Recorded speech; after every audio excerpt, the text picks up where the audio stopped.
আফগানিস্তানের প্রত্যন্ত দক্ষিণ পূর্বাঞ্চলে আবারও 5.6 মাত্রার ভূমিকম্প আঘাত হেনেছে। স্থানীয় সময় বৃহস্পতিবার রাতে 8:56 ভূমিকম্পটি আঘাত হানে। মাত্র 6 দিনের মধ্যে এটি দেশটির তৃতীয় ভূমিকম্প।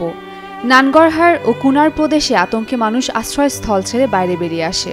বিবিসির প্রতিবেদনে বলা হয়েছে, বৃহস্পতিবার রাতের ওই ভূমিকম্পে ক্ষয়ক্ষতির বিষয়ে তাৎক্ষণিকভাবে কোনো তথ্য জানায়নি কর্তৃপক্ষ।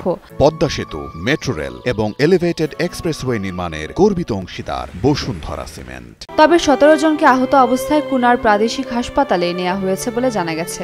গত রোববার দেশটির কুনার ও নানহারগার প্রদেশে 6 মাত্রার ভূমিকম্প আঘাত হানে। এরপর মঙ্গলবার 5.5 মাত্রার ভূমিকম্পে বাড়ে ধ্বংসযজ্ঞের মাত্রা। এর মধ্যে বৃহস্পতিবার রাতে আবারও কেঁপে উঠল দেশটি। এদিকে আফগানিস্তানে ভূমিকম্পে নিহতের সংখ্যা বেড়ে 2200 দাঁড়িয়েছে। এখনো ধ্বংসস্তূপের নিচ থেকে একের পর এক মরদেহ উদ্ধার হচ্ছে। তবে পাহাড়ি দুর্গম অঞ্চল হওয়ায় ব্যাহত হচ্ছে উদ্ধার প্রচেষ্টা। অন্যদিকে ভূমিকম্পে ঘরবাড়ি ধসে এ পর্যন্ত প্রায় 3500 মানুষ আহত হয়েছেন। সেই সঙ্গে 6700-র বেশি ঘরবাড়ি ধ্বংস হয়ে গেছে বলে জানিয়েছে কর্তৃপক্ষ।